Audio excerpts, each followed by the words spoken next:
y'all been enjoying this series entitled Next Level Ministry? I heard a couple like, no, you ain't been doing nothing but fussing the whole time. But it's true anyhow. If the church is going to go to the next level, she must address her systems, her practices, and it begins with us taking everything we do to the next level.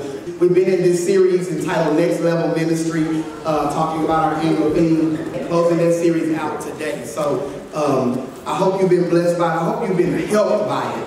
But it's been a blessing to me, and hopefully it's been a blessing to you. 1 Corinthians chapter 12, verse 18 through 20, and then we'll skip down and read verse 27. Say amen with me. Amen. All right, and it reads like this. But now hath God set the members, every one of them, in the body, as it hath pleased him. And if they were all one member, where were the body? But now are they many members, yet but one body. Look at verse 27. Verse 27 says, now ye are the body of Christ, and members in particular. Verse 20 says, many members, yet but one body. Many members, yet but one body. Look at your neighbor and say, neighbor, it's levels to this. It's what? It's levels to this. It's levels to this. It's levels to this. I'm going to try to make this plain, but I'm going to need 3 volunteers. All right, put these on. Okay. Put them on. All right. All right. Come here, young man. All right. Y'all like that? This nice little scarf there this morning. Y'all sound like y'all hate. Y'all hate bad. Y'all like some haters. All right. All right. All right, good. Okay. All right. You stay put, son. Okay. Now, I got 3 different individuals. I have taken one thing, one ability from all 3 of them. This young man cannot see, but he can hear. All right. This young man can see and walk, but he can't hear. All right. Son, you can't walk. Remember that, okay? You got no legs. I wish I had some tired legs. If y'all know my godson, telling him he can't walk is impossible. He moves. All right. Now, they're on this level, but I want them to go to the next level. Okay? This is a higher level. Now, can you hear me? Can you hear me? All right. He don't hear nothing I'm saying. Now he can't hear me at all. I've taken his ability to hear what I have to say. Now, I want you to go to the next level. I want you to take 2 steps up to the next level. Now, y'all understand? He can't move. He ain't moving. All right. Son, I'm talking to you now. I want you to go into the pulpit.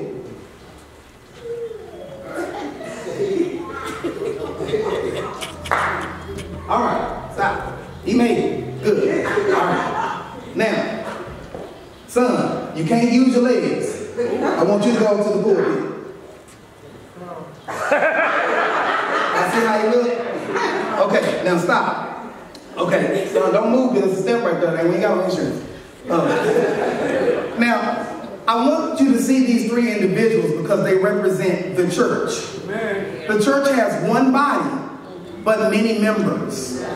If you continue to read the passage of scripture I just quoted you, well, you son, stay where you at. You will be in trouble. Stay where you at. Don't move. All 3 of y'all, don't move.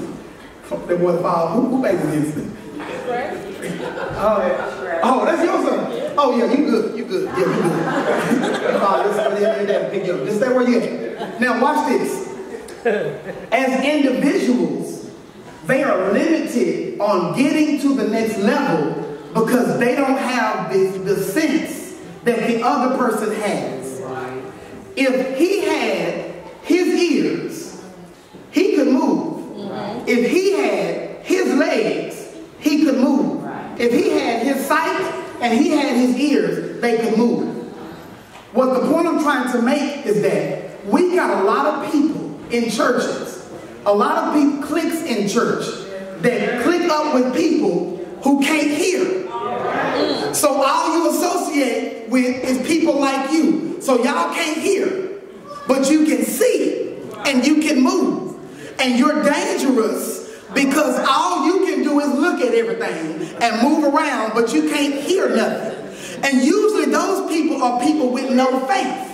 Why, Pastor? Because faith comes by hearing, and hearing by the word. So we've got a group of people who see good. They see everything. I just watch. I just like to watch. I'm going to watch. I'm just going to watch them do, watch them do, watch them do. I ain't going to do nothing. You can tell me to move all you want to, but I ain't going nowhere because I can't hear you.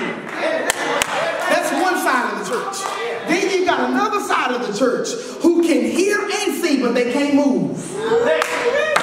And all they gonna do is sit back, listen, and watch.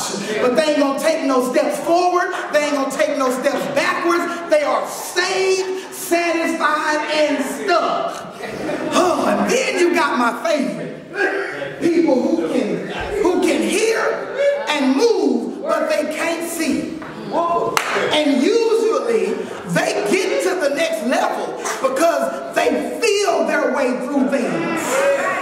They wear everything on their feelings. They rely to do ministry on their feelings. But the Bible teaches us that we walk by faith and not by sight. So they got faith. They got fundamental faith. They can move, but the problem is they can't see anything. I don't see the vision you're talking about. I don't see how y'all do it that way. I just don't see it. And so the issue is when you lose one sense, like he's lost his sense of sight, his sense of hearing get a lot better. So usually people who can't see are nosy. Why? Because they hear. I heard. I didn't see nothing, but I heard. How y'all looking at me? You ever heard folk like that? They confirm what they heard, but they ain't seen nothing, so they can't validate it, but they always talking about what they heard. And usually folk that can't see are nosy. Nosy folks. But do you ever think what could happen if the three of them got together and decided we're going to use your ears, my eyes, and my feet to get all of us to the next level?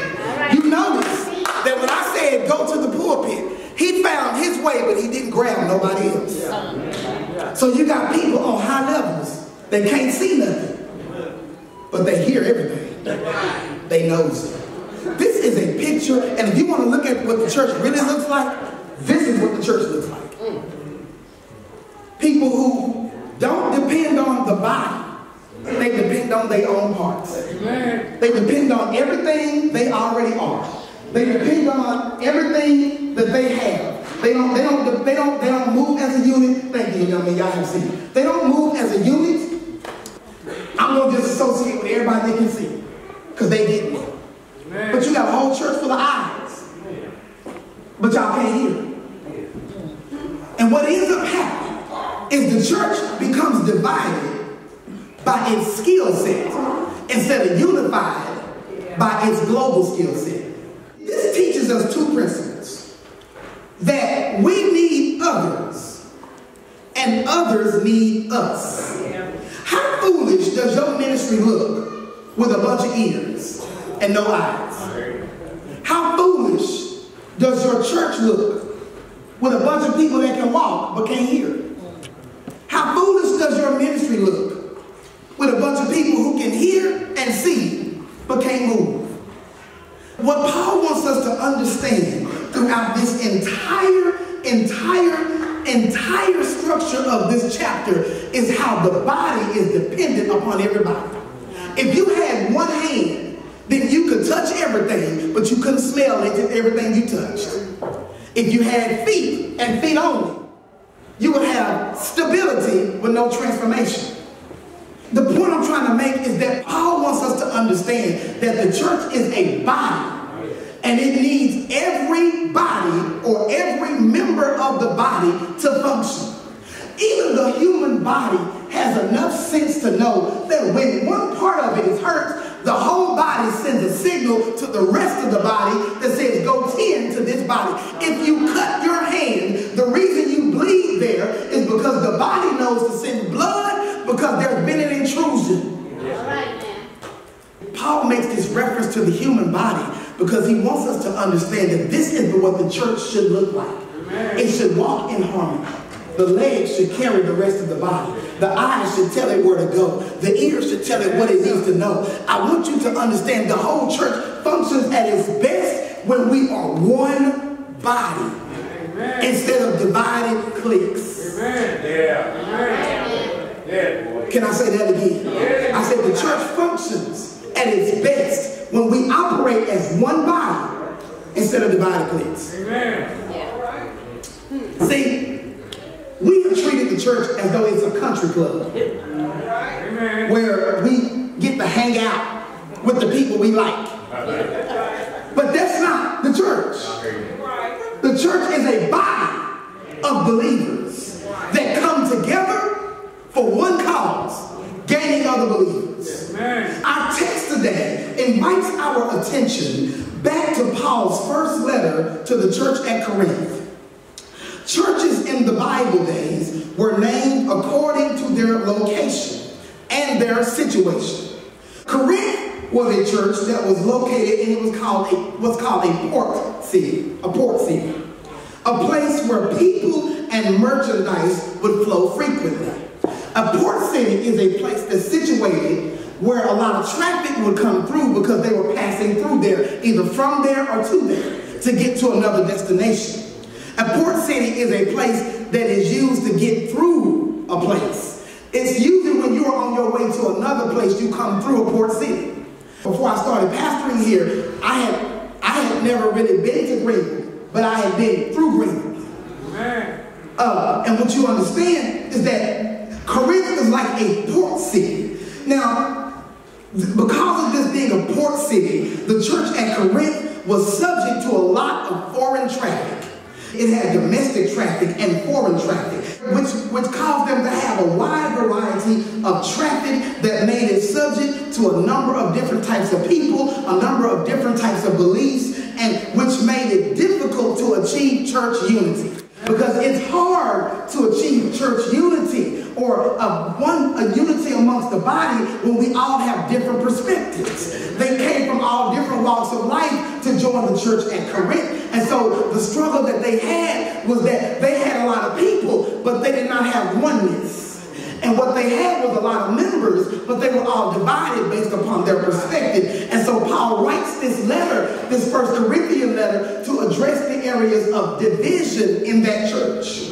Now, the word church has a very interesting meaning. It is ecclesia in the Greek. It is a compound Greek word, ek, which means out from or to. And kaleo means to call. Which basically means, or the church ecclesia, or the word ecclesia, translated into English as church, means basically people called out from the world to God. There should be a difference between us and them. See, the church, if the church is anything, she is a called out people called to God. God never calls you to a thing without first calling you from a thing. That's why you come into the marvelous light from darkness. The church is a group of people God called out of darkness into the marvelous light. What you must understand, this means that if the church ought to be anything, it ought to be different. There's something drastically wrong with the church when you can't tell the difference between the church and the world. Amen. Amen. If you are not different than the people you are hanging with, then there's something wrong with you as a church. Come on. And I want you to understand that this is not the church. Right. You are the church. See, here's what really bothers me about us is we leave church at church. Like the church is something you can shelve. But if you are really a member of the body of Christ, you understand that the church goes where you go. Come on, man. You are the church. Come on. That's why you ought to show some sign when it comes, when people meet you, they ought not be shocked that you go to church. Yeah. They ought not feel comfortable doing any and everything around you. Come on, man. Because there should be something different about you and them. And what amazes me, why do people feel so comfortable being worldly around godly people? You know, there used to be a time where, you know, the church was so sanctified that when you met folk that went to church, you didn't say certain things around you. Matter of fact, there was a time back in the day where if you drove by the church, you turned your music down. But see, the church, we oftentimes, well, how is it that the church has lost its savor, has lost its effectiveness? I'll tell you why. It's because it's made up of believers who have lowered the standards in God's house.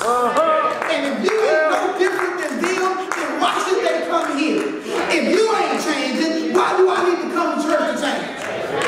Stop inviting folk to church and you're going to keep cussing them out and keep drinking with them and keep,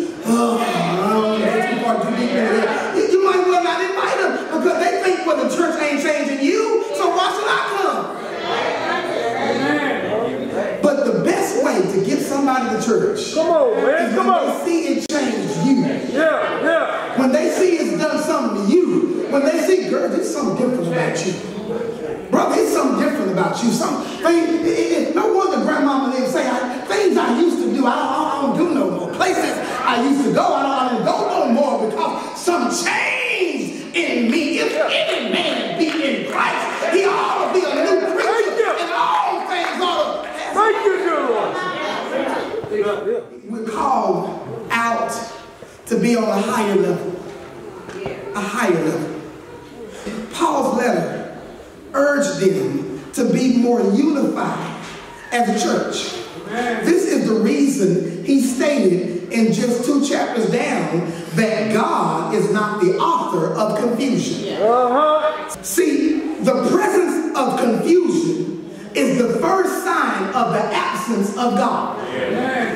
Can I say that again? The presence of confusion is the first sign of the absence of God. If you got confusion going on anywhere, I'll show you a place that don't have God in it. Because God is not the author of confusion. If you in a ministry meeting and ain't nothing but confusion taking place, somebody ain't been praying. That's why you are not having me without first saying, Lord, thank you for this day. Come on, man, come on. You will not have any meeting without praying. Because if you start with him, you ain't got to invite him to clean up the mess that's been made. Come on, talk to him. Now, if we're going to deal with levels of ministry, there's levels to this.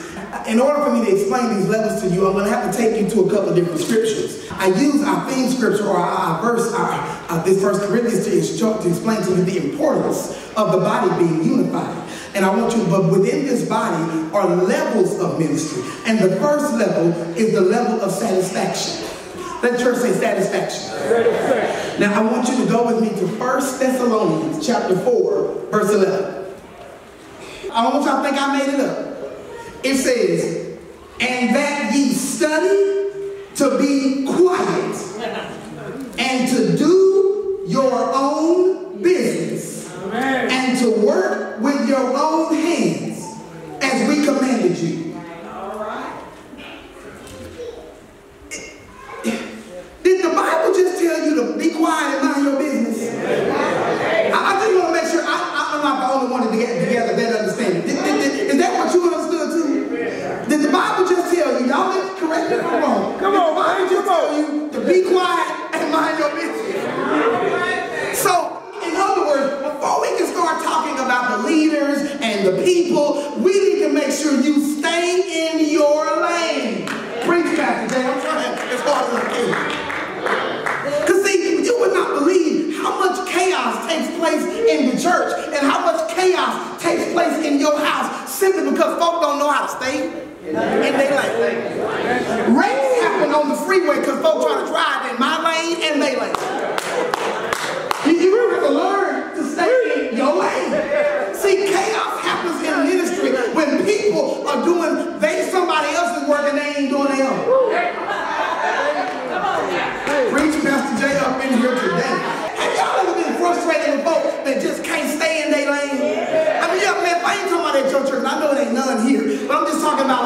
churches where you've been to. Folks just, I mean, they got one job, but they want to do everybody else's job.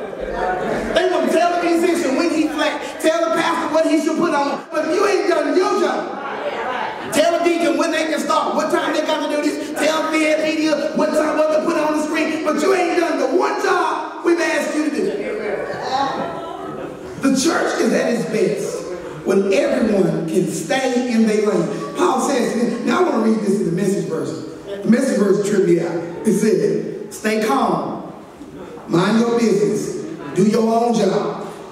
You've heard all of this from us before, but a reminder never hurts.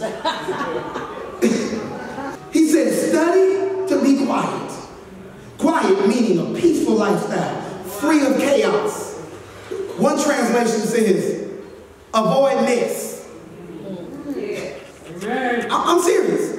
It says, make it your ambition to stay away from mess. Come on, man, come on. Live a peaceful life. There are some folks, I know this is going to sound real crazy, y'all, but there are some folks that just like mess. Come on, man. And I didn't really know that. I thought folks just landed in mess or accidentally got it. But I'm learning there are some folks that just ain't gonna live right. They ain't nothing going right until they got some mess going on. Come on, man. I mean, it's some folks that just like to keep up. They don't even know how to handle it when ain't no mess going on. I mean, one thing got down and everything be going fine, and they don't see no mess, they'll start some mess. So they don't know how to operate without mess. It's true anyhow, Mama. Yes, it is. And the way you avoid mess is in the text. Mind your business. I didn't make it up. You got to be satisfied with what God called you to do. Come on, man. Look, I tell you something. I'm not a morning person at all. Now, I'm usually the first one here on Sunday mornings, and sometimes the last one to leave. But I'm not a morning person. Anybody that knows me, whatever, it is what it is. I got flaws like you do.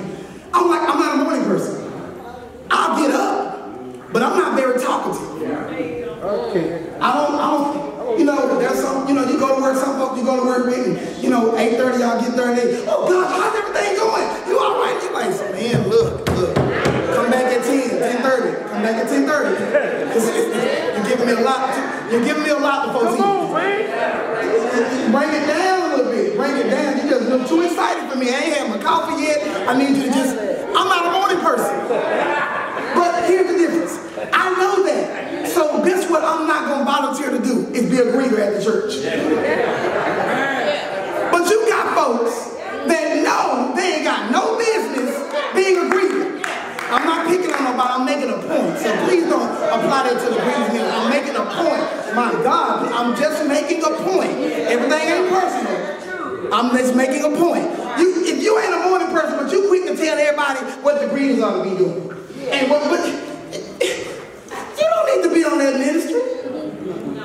Because that ain't your lane.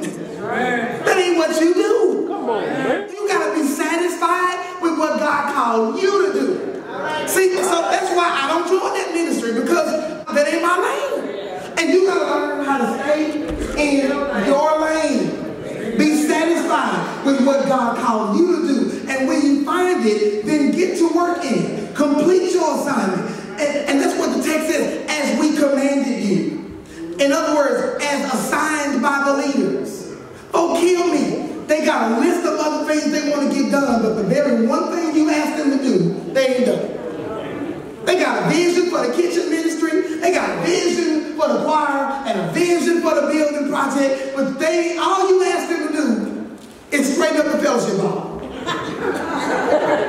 But they want to come to every meeting about everything. You got, even in your family. Even your family. They got one job, but they all up in your marriage. Their marriage is messed up. They don't have 3 or 4 different spouses, but they can sure enough tell you how to keep the one you got.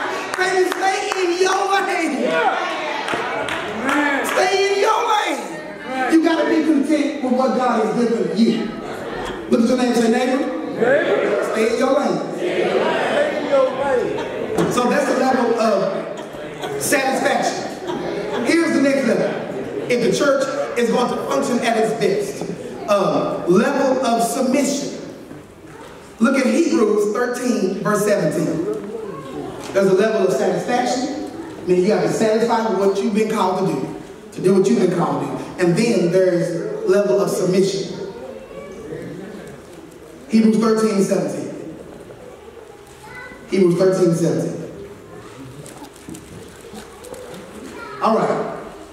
It says, obey them that have the rule over you, and submit yourselves, for they watch for your souls, as they that must give an account, that they may do it with joy and not with grief, for that is unprofitable for you. What we must learn, if the church is going to function at her best, it must learn to submit to the leaders of the church. Submit to the leaders of the church. If you are out of order, then you cannot expect God to bless it. We must learn to submit. That word obey in the English means to comply with, command. But in the Greek, it has a different meaning. Now, in the English, it means to comply with what's been expected. To comply with demand. But in the Greek, it means to convince or to persuade. So now, let me rephrase the scripture in its original text. It means convince them that have rule over you. Convince them of what? Convince them you belong where they placed you. Amen.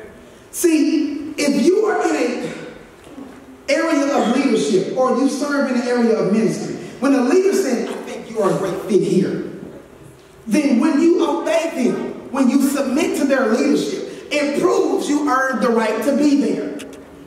But a problem with the church is we got, how do you say this?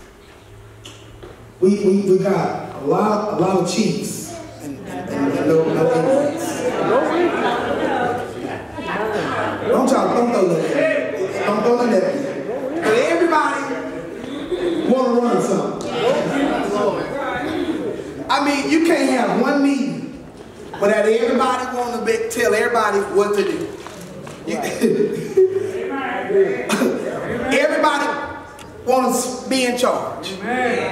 Everybody want to run something. Everybody want to tell everybody what to do. And if all of us are leaders, then where are the followers? And a leader with no followers is just somebody taking a walk. And everybody can't run everything.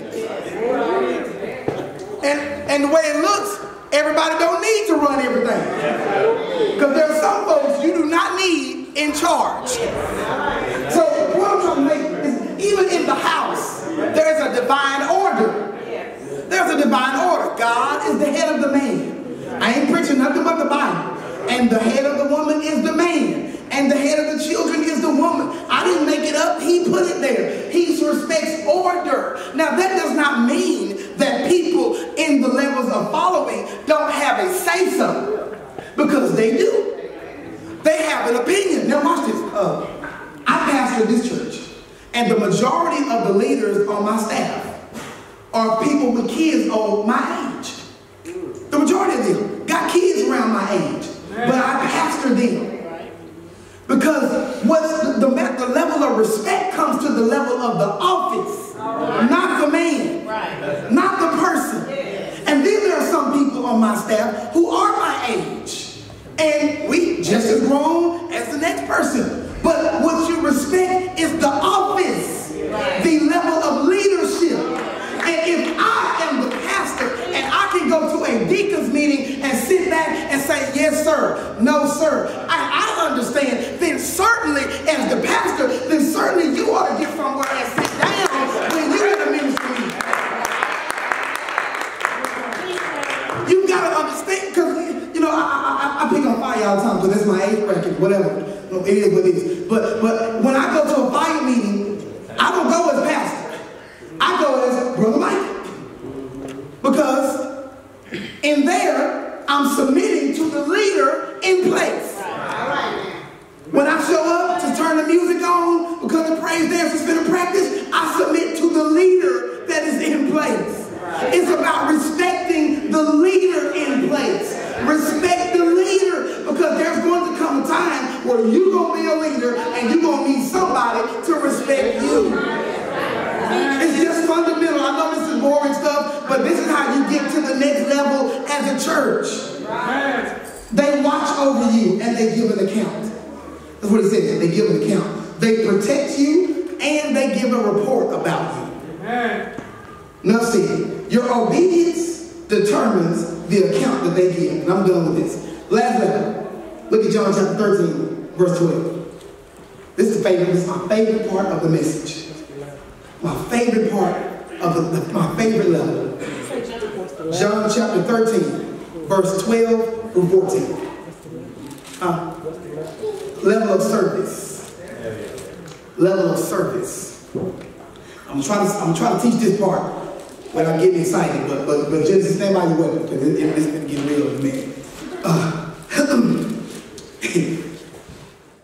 John chapter 13, verse 12. This is the level of service. So we dealt with the level of satisfaction and the level of submission. Level of satisfaction deals with us as a whole. Level of submission deals with the leaders and how we should submit to them. Now this deals with everybody. Level of service. Look at verse 12. When he had finished washing their feet, he put on his clothes and returned to his place. Do you understand what I've done for you? He asked them. You call me teacher and Lord, and rightly so, for that is what I am. Now that I, your Lord and teacher, have washed your feet, you also should wash one another's feet. Leadership is about service, not status. Come on. Leadership is about service, not status. See, at the time this happened, when Jesus got ready to wash their feet, this was not just some ceremonial thing that he was doing. What you must understand is that the disciples at the time were having this dispute about who was the greatest amongst them. Now, mind you, here's what frustrates me about this. The cross and the crucifixion was a few hours away. In a few hours, they are about to nail Jesus to the cross. And they sitting around trying to play who's who amongst the disciples. Which one of us, they asking Jesus, which one of us is the greatest? Do you understand that a lot of times in church, people get into it because they're trying to be prideful and figure out which one of us is the greatest? When did competition creep in the church? Come on, man, come on. When did competition creep in the church? Well, when did we start trying to compete with other teachers and other preachers and other deacons? When did we start trying to compare ourselves to other people? Come on, man. They had this issue. The cross was so close to coming, and Jesus, see, when they got to somebody's house, there was usually a servant there to wash the people's feet that came in the door. Amen. Why? Because these were people that traveled on foot everywhere they went. And what they wanted you to do was they would wash your feet to do away with all the dirt you picked up on the way in. Let me pull over right there and give you a preaching moment for a second. A lot of us are tracking mud into God's house because of where we've been. And you ain't washing your feet before you get here. And then we wonder why the church shows up dirty. It's because, and we ain't got to guess where you been because the proof is in your footprints. I'm trying as hard as I can. You come in here smelling like where you been, looking like where you been, talking like where you been, and then you expect God to move. You better wash your feet. Preach, man, preach. Who shall ascend to his holy place? He that hath clean hands and a pure heart. You better clean up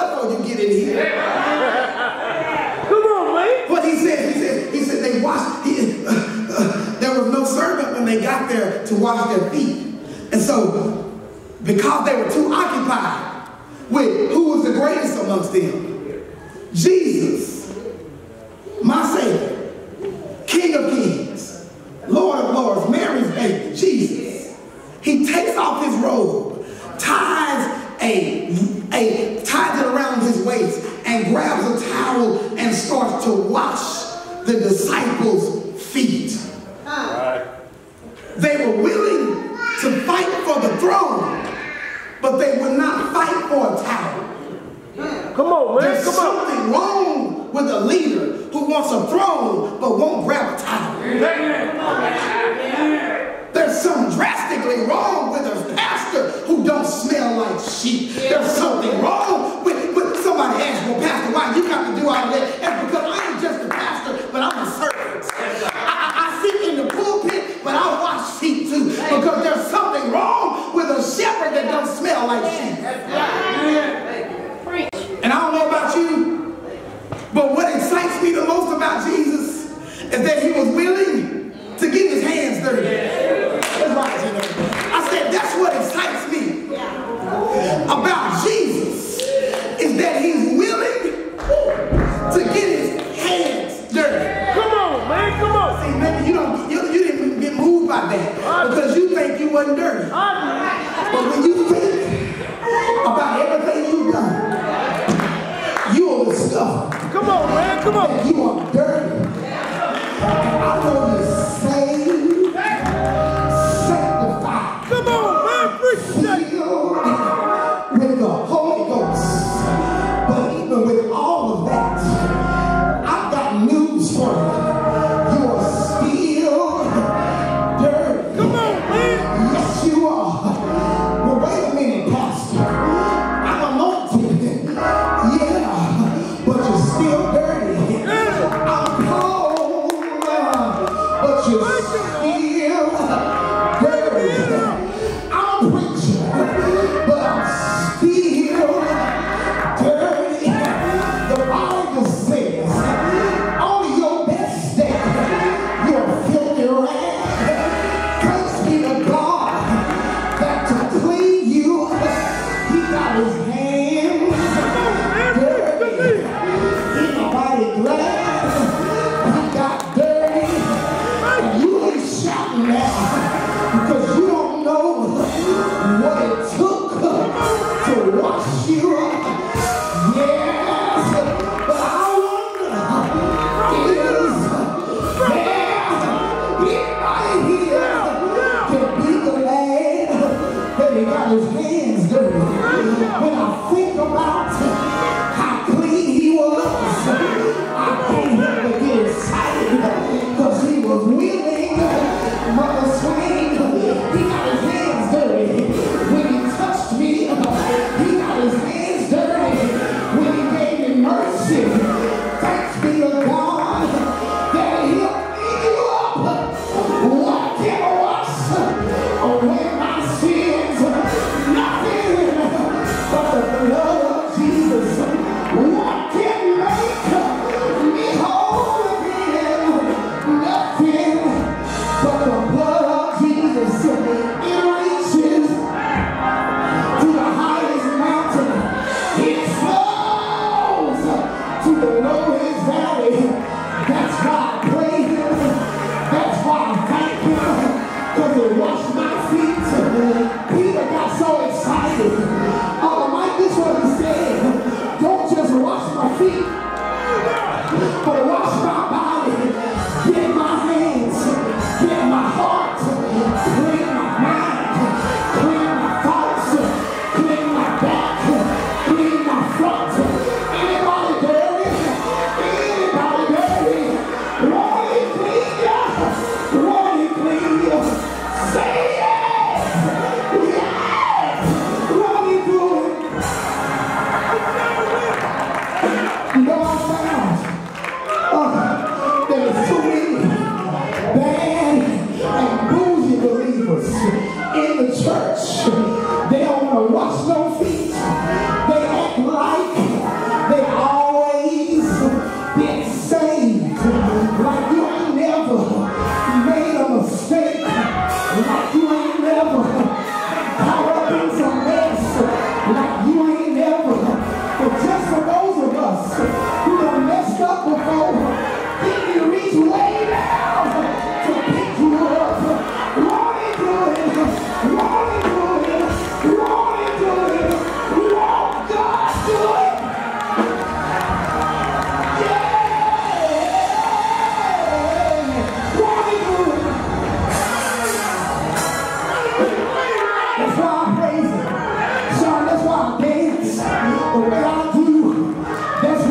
sing the way I do. They had to clean me up, thinking I was a wretch. I'm done. What fit to live? What fit to die? But won't he wash you? Won't he wash you? Won't he wash you?